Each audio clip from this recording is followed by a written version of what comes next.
मित्रांनो, संदीप कांबळे बुलेटिनमध्ये आपलं स्वागत. आजच्या बुलेटिनमध्ये एक शिक्षण विभागाचं जे काही परिपत्रक आहे, शिक्षण संचालक प्राथमिक शिक्षण संचालनालय महाराष्ट्र शरद गोसावी या सरांचं या ठिकाणी पत्र आहे. त्या अनुषंगाने आपण माहिती बघणार आहोत. मध्यंतरी आपल्या सगळ्याला माहिती आहे, प्रत्येक जिल्हा परिषदच्या शाळेकडे इंग्रजी माध्यमांचा शिक्षक असावा या आशयाची बरीच चर्चा, नंतर मग त्याचे अधिनियम, बरेच पालकांचा त्या ठिकाणी ओढा जो होता इंग्रजी माध्यमाकडे जाणारा, तो मराठी माध्यमाकडला कमी झाला होता. त्यामुळे मराठी माध्यमाच्या शाळांमध्ये इंग्रजी माध्यमाचे शिक्षक किंवा इंग्रजी माध्यमाचा सेमी पॅटर्न सुरू करावा असं पालकांची इच्छा होती. त्या अनुषंगाने शिक्षण आयुक्त कार्यालयाकडून किंवा शिक्षण संचालक कार्यालयाकडून जिल्हा परिषदच्या सगळ्या शाळेकडून त्या आशयाचा डेटा घेतलेला होता की तुमच्याकडे प्राप्त वर्गखोल्या किती, विद्यार्थी संख्या किती, शाळा किती ते कितीपर्यंत असा जो काही डेटा होता तो मागून घेतलेला होता. त्या अनुषंगाने सगळ्या जिल्हा परिषदेपैकी आता हळूहळू अनुदान देण्यासाठी ते आता हळूहळू पॅटर्नला सुरुवात झालेली आहे. हे एक पत्र आहे आपल्याकडे आलेलं, ज्यापैकी या ठिकाणी मुख्य कार्यकारी अधिकारी जिल्हा परिषद कोल्हापूर इथे ते पत्र आहे. तर त्याच्यामध्ये विषय पहा, आपल्या लक्षात येऊन जाईल. जिल्हा परिषद शाळांमध्ये सेमी इंग्रजी माध्यमाचे वर्ग सुरू करण्यास मान्यता देण्याबाबत अशाचं त्या ठिकाणी विषय आणि त्याचे संदर्भ आहेत. अधिनियम जो काही मोफत व सक्तीचा अधिनियम आहे 2011चा RTI ॲक्ट ज्याला म्हणू आपण, त्यासोबत त्याच्यामध्ये संदर्भ दिलेले आहेत. उपरोक्त विषयान्वये केंद्र शासनाने बालकाचा मोफत व सक्तीचा अधिनियम जो काही 2009चा आहे तो पारित केला असून अंमलबजावणी त्याची मात्र 1 एप्रिल 2010 पासून राज्यामध्ये सुरू झाली आहे. त्यासोबतच त्या दृष्टिकोनातून जे काही बिगर इंग्रजी म्हणजे मराठी माध्यमाच्या शाळांमध्ये 1 ते 5वी विद्यार्थ्यांना आणि 6वी ते 8वी गणित व विज्ञान या ऐच्छिक स्वरूपात इंग्रजी भाषेतून शिकविण्यास परवानगी देण्यात आली आहे.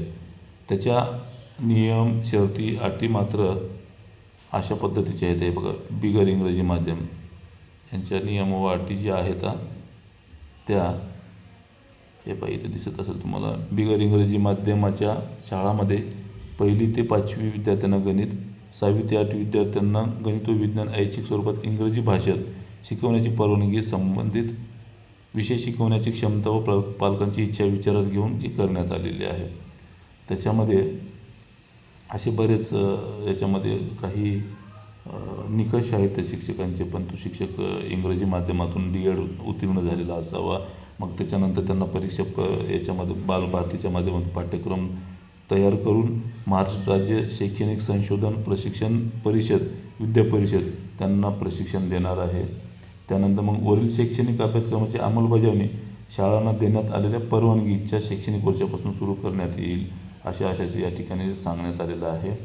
नंतर ज्या शैक्षणिक वर्षापासून वरील अभ्यासक्रम शिकवण्याची कार्यवाही करण्याची आहे त्या वर्षापूर्वीच्या डिसेंबर अखेर संबंधित शाळेने पाठ्यपुस्तक व शिक्षण साहित्य म्हणजे शैक्षणिक साहित्य उपलब्ध करून देण्यात जे काही बालभारती आहे ते अनिवार्य राहील, म्हणजे ते देण्यात येईल अशा आशयाचं त्यांच्याकडून सांगण्यात आलेलं आहे.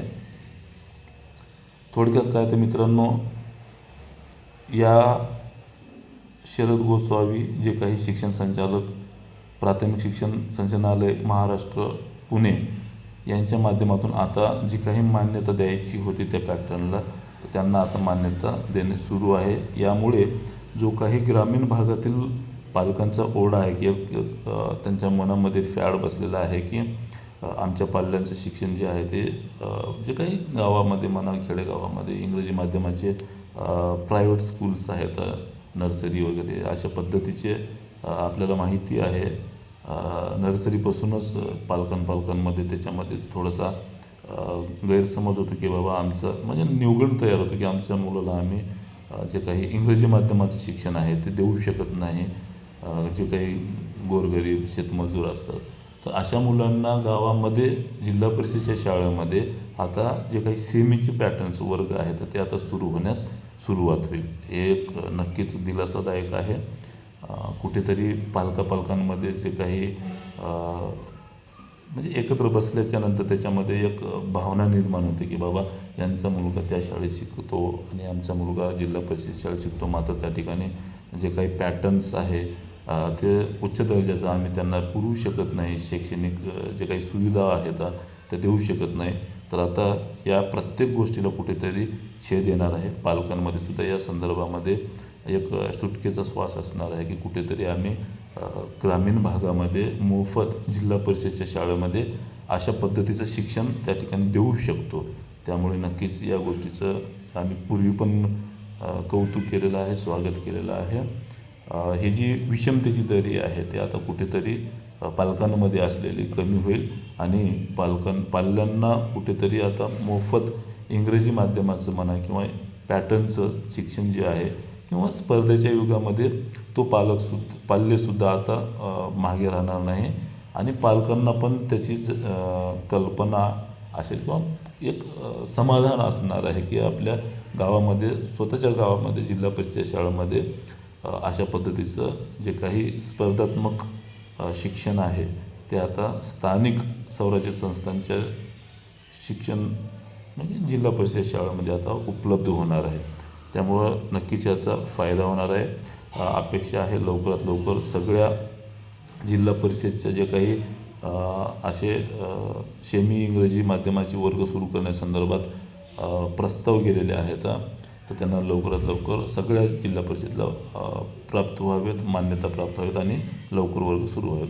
तुर्तास इथंच थांबतो मित्रांनो. आजच्या या शैक्षणिक माहितीसाठी माहिती कशी वाटली ती कळवावी आणि संदीप कांबळे बुलेटिनला जर आपण नवीन असाल तर सबस्क्राईब करायला विसरू नका. धन्यवाद. जय भीम, जय शिवराय.